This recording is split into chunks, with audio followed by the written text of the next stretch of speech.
found a video of you in the CrossFit Games, Oh my and you goodness. you were like, ah, and he was like, this is awesome, and we watched it like 4 times. Yeah, Um, I get pretty fiery. It's just yeah, my nature. You know, that's my nature. I love it. I my love it. Yeah. Hello, everybody. Welcome back to another episode of Making a Man. Today, we have Mr. Steve Swistak with us, and really excited to have him on. Yeah, Steve, thanks for joining us. Appreciate you being here. it's the least I could do. I'm loving what I've seen so far from you both. It's been valuable for me to listen to and a reminder of a lot of fun things that I can leverage in my own life going forward. Oh, So, that's kind of you to say. Ax, I've known Steve for so long. We actually rode motorcycles together, our Harleys into Sturgis one year, and had a blast and lots of great stories. Steve is a guy that his work ethic is unmatched. Like he's an animal. The guy is a workaholic and a beast, and I think he's going to teach you and me a lot in this episode. So thanks again for having us on. And just Ax, so you know, and the people listening, Steve was on the USA Weightlifting National. He was a member of the national team. He's been in multiple CrossFit Games as a master competitor, and he's been in financial services now for what, Steve, over 20 years yep, now. Right? 24 years. Yeah. So that's an interesting journey. Could you do us a favor, maybe as a way to maybe take us through that? Take us back to starting when you were young and talk to us through how you got here. It'd be interesting to hear. I'd love to. Yeah. So, kind of to bring it right from the start, my parents immigrated from Poland back in 1972. So I think about that quite a bit on how much of a challenge that could be, in today's world. I don't see myself moving to another country, not speaking a language and saying, hey, I'm going to move there to better myself and my family. So again, kudos to them for stepping up and doing that and giving my sister and myself an opportunity to be successful here. Fast forward a lot of years, right? I look at, as a youth athlete, so let's call it 11, 12 years old. Again, my parents being from Europe, they didn't, you think about sports, what popular sports did you have, in those countries? And yes, there was basketball and some of these other things, but weightlifting was a prominent sport. So, at 11 years old, dad didn't say, hey, let's go join the basketball team. He's like, yeah, I'm going to buy you some weights. And, back then it was a rusty barbell with some steel plates, and he was out there teaching me how to lift. So again, fundamentally, it was technical. It was goal setting at that time. He was just trying to get me to move better and be proficient at the sport of weightlifting. Progressed from there pretty quickly. I finally mean to interrupt you, Steve, but your dad, was he involved in weightlifting before he came to America? He was. So, he was a coach, and he actually did some weightlifting on his own when he was in Poland. So yeah, that's what again, I thought. to him, it was a natural thing for him to do to us. So yeah, great. That's awesome. I did talk him into finally, joining the basketball team at the Catholic school that I was at. And I think about how competitive I am today. If you could imagine now as an 11, 12, 13-year-old, how competitive I must have been. So I joined this team, and here I believe I should be the starter. I didn't have any fundamental skills. I didn't know anything about basketball, and I'd be arguing with the coaches like, you need to put me in the game. But I quickly realized that, hey, let's take a step back, figure out, what do I need to do to excel at it? And, just like with everything, it's take a step back, identify what you're not good at, and practice. I had a basketball in my hands 24/7. I had a barbell in my hands all the time, and I was able to excel at both sports really through my, mid-teens to while I was in high school. So again, kind of fast forward to high school, you get to a point in your sporting career that, it dictates, hey, which direction am I going to go? And I'm a 6-foot, kid who's pretty good at basketball, but, I was also a national level lifter at that time already. Had qualified for, a number of national events. I was at the Olympic Training Center for summer and winter camps. So I, transitioned over and competed full time as a weightlifter. And that's really when things started to flourish for me. I look at, my early kind of college years, I'd call it, which, most kids are looking at what's the best college to go to. For me, it was I wanted to live and train at the Olympic Training Center in Colorado Springs. Yeah. So, my route was a little bit different than most kids that are graduating high school. I was able to Move out there as an 18-year-old, was going to school part-time at the University of Colorado. My job was to train full-time, rest, recover, eat well. And really, the aspiration at that point was to qualify for a number of world teams and hopefully an Olympic Games at some point in the future. So that's kind of the sporting spectrum of what I've done. But again, just thinking about that, it's, have a goal. How do I accomplish it? What do I need to do to get there as quickly as possible? There's going to be, bumps and hurdles. But how do you manage that effectively so that you can get to where you want to be at some point in the future? What kind of a change was that moving from where you were to Colorado Springs in that environment where I'm sure you have to eat they're doing almost everything for you. Everything's set up for you to succeed. It's just now you got to put the work in. That's probably a little different than where you came from, right? You had to do a lot of that yourself. Yeah. So back then there weren't a lot of gyms where weightlifting was a focus. It's a little bit different today. Excuse me. So I was training out of my garage, right? It was the typical garage gym that my dad had set up. We had all the equipment, but it was on you to get in there and put the work in. So when I moved out to Colorado, now you're with the best athletes in the country, right? So It's a completely different mindset. And to me, I love being around the best athletes. I want to get better, and that's a really easy way where you can build on and be successful pretty quickly. But yeah, it was training twice a day, 6 days a week, right? We'd wake up, we'd eat breakfast together, we'd be at the PT just trying to get loosened up, and we'd have a morning session. Typically there'd be a nap, some eating in midday. For me, I was trying to put on weight too, so that was something that was a focus of mine. And then we do that all over again in the afternoon. And you're trying to fit in school, and you'll kind of see as I progress through the conversation, school wasn't the priority at that time, but it did shift, as I started to realize, all right, how far can I take this weightlifting thing? And should I start to, think about my life and where do I go from there? Yeah. So keep going. This is fascinating. Yeah. So again, I'm training again with the best athletes. I was able to qualify for 2 junior world championships. There was a North American, Central American, South American championships that I had qualified for. I'd done really well there. But I got to the point where I was 22 years old, and you're looking at your future as a potential Olympic athlete. And there was this movement happening in weightlifting where they were minimizing and limiting spots for future Olympic Games. So, while the customary number was 10 athletes, 2 alternates, which again, at that point gives you, some better odds, obviously, to make a team, it started to get down to 2 to 4 athletes. So, as a 22-year-old, I looked at it and said, do I want to put another 4 years into this? And, there's 2 to 4 slots that are available to me, or do I want to make a transition and take what I've learned and go back and figure out what I really want to do with my life? And that's really how things transitioned into, hey, let's focus on school. Let's take what I've learned as an athlete and try to progress as a, in the real life, so to speak. And so then you get your degree, you kind of focus your life, and then you get into financial services pretty quickly after graduation, right? Yeah. So what's funny about it is when I first got back from Colorado, I didn't know if I wanted to go back to school. So rolled up my sleeves. My dad knew a mechanic, and I said, hey, maybe I'll do that for a living. And I quickly realized after getting my hands dirty for about six months that really wasn't for me. And I had applied to Rutgers University, got accepted. I was accepted into the school, but because I was so far behind, what was I going to do to catch up? All my friends had been done with school at that point, so I was taking 15 credit hours fall, spring, summer, which people thought I was nuts doing stuff like that in the summer, but that was my way to catch up. Yeah. And you learn that professors don't want to be there in the summer either. So actually it wasn't so bad. This is probably the best time to take a class, actually, right? It worked out really, really well. And I was able to get my degree in just a couple of years. And I had some credit hours from when I was going to school in Colorado, but that focus allowed me to really catch up pretty quickly. That's what led me then to, hey, let's apply for a position. And my first role in finance was at Prudential Investments. And the funny story about this is, my boss, who ended up being my boss, he said after he hired me, he's like, well, if this finance thing doesn't work out for you, I'll leverage your fitness knowledge and get me in shape.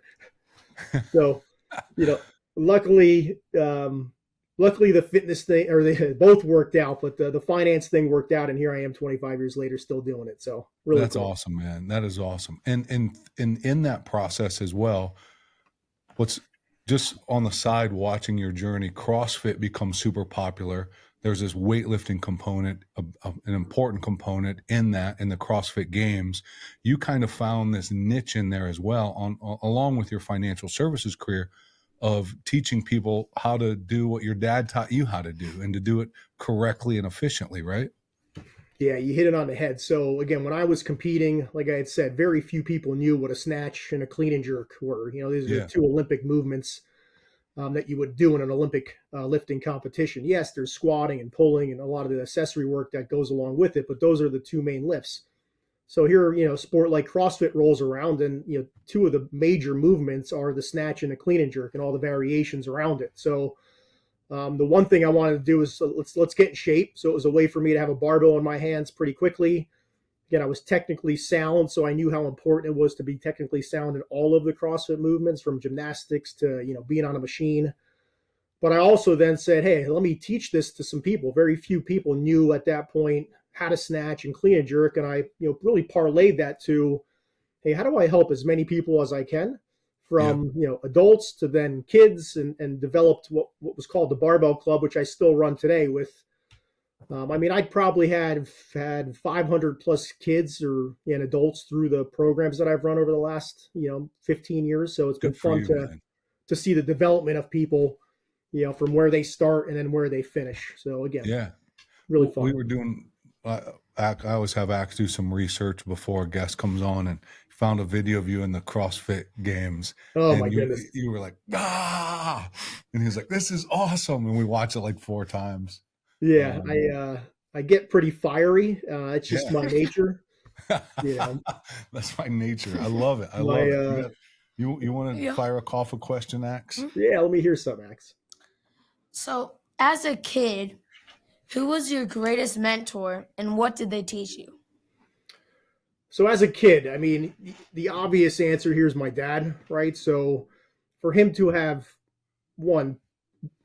left a country that they were living in, and it was their national country to be a part of, to come to the United States and put us in a position as kids to be successful, and then put me in a sport which, again, at that point wasn't very popular, but somehow he got me involved and taught me all of the ins and outs of the sport. And one thing I'll say is, my dad worked the third shift, right? So that means he was working from 6 o'clock in the PM, really till 12-hour shifts till 6 the next day. So he would find time, as I got back from school, to train me and my sister, because she was competing at that time as well, but then take me to competitions and pay for all that stuff, and really put a lot of focus and energy into teaching me how to do it the right way so that I would be healthy and be successful going forward. So I was never the strongest kid, but my technique, because of what my dad taught me and his knowledge, I was always technically sound, and typically better technically sound than most other athletes. So despite not being as strong, I was able to outlift a lot of people.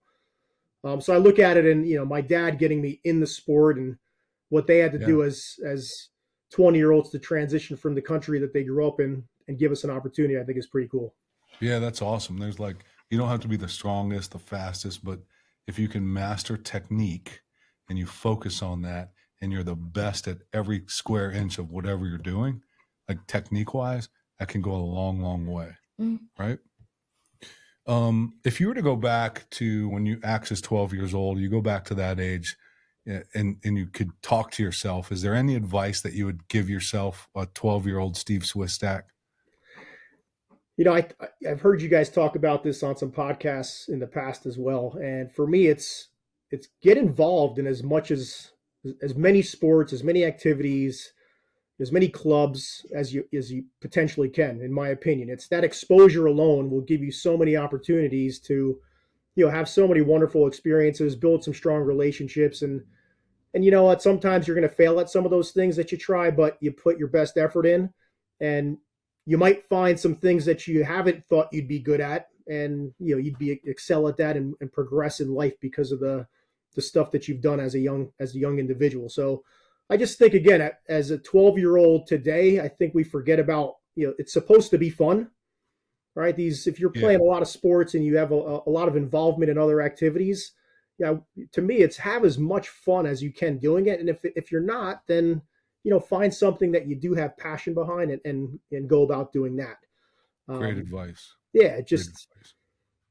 you have to enjoy what you do. I mean, to me, I don't want more than the athlete I'm coaching, right? If that's Right. the case, then there's something wrong. So, Axe, if I was giving you any advice, it's you have a passion, go after it, and put everything you have toward it. I think you'll be extremely successful. Do it because you want to do it, not because mom and dad or a coach wants you to do it.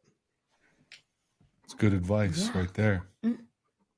So, how would you define success? Yeah, it's a good one. So this kind of ties back to an interview I had with your dad. I don't know if Kevin, you remember this, but it was a time frame where you had asked a question, you and Greg at the time had asked a question of, well, what do you think of second place?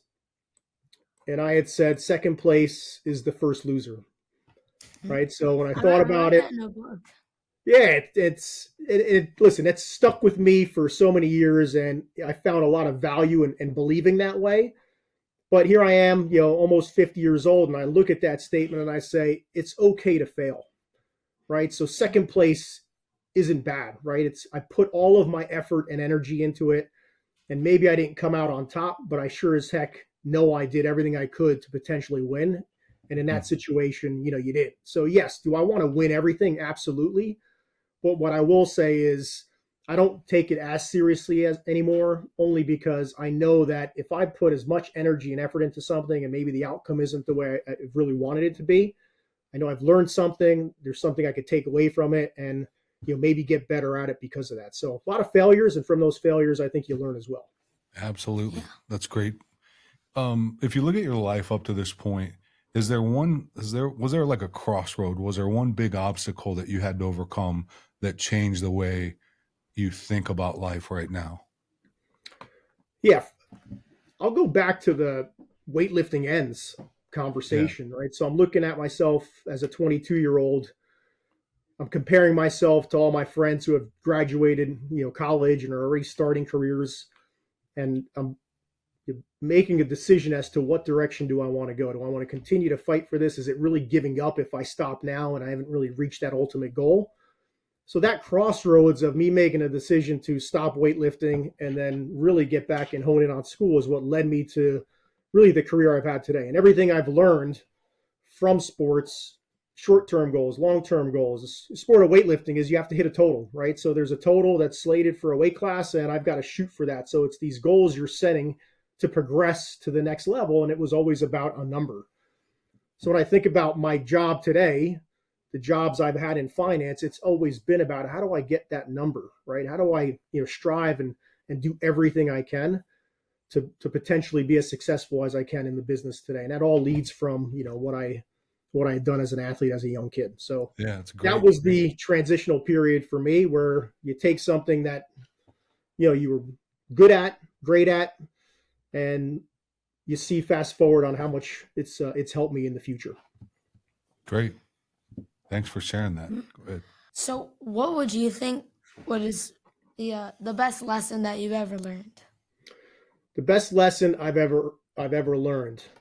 What I don't want to be is vocal about the things that I want to do, right? To me, it's let the success I have be the noise, right? Yeah. So work hard in silence, let your success be your noise is what I'm trying to say.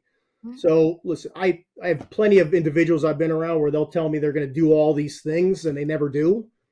So I'm okay with people being vocal about things. I'm vocal about things I want to accomplish, but I also know how dedicated I am. And if I just hone in on that and not talk about things I might want to do, it's funny what that success can show you in the future and tell people and give people a pretty good idea of how hard you've worked to get there. So that would be the one lesson, I think. I love that. And look, you've lived a very interesting life. Like it really have. Like this has been, appreciate you spending time. The last question I have for you is I want to know what's next. Like what do you want to go tackle next? Like if you were to look back from this day, like 5 years from now, and look back, what would be something that you want to accomplish?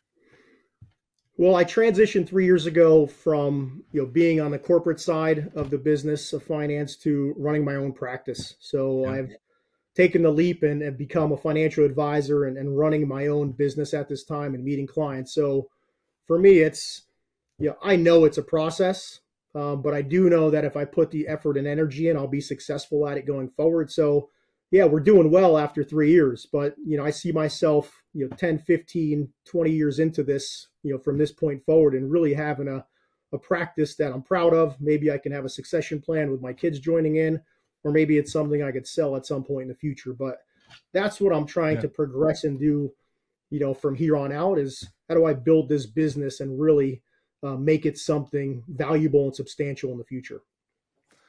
Yeah, you're in a good spot, man. I'm proud of you and I appreciate it. That's all we've got. We appreciate your time here, man. It has been great to see you, and I'm looking forward to catching up soon. You guys as well. Thank you for having me, Ax. It's a pleasure meeting you, and let's continue to stay in touch. All right. Awesome. Thanks, Steve. All right, guys. Bye-bye. Let's try to get something good here. Ready? That wasn't too bad. That was That was mid. Yeah, that was Not mid. bad.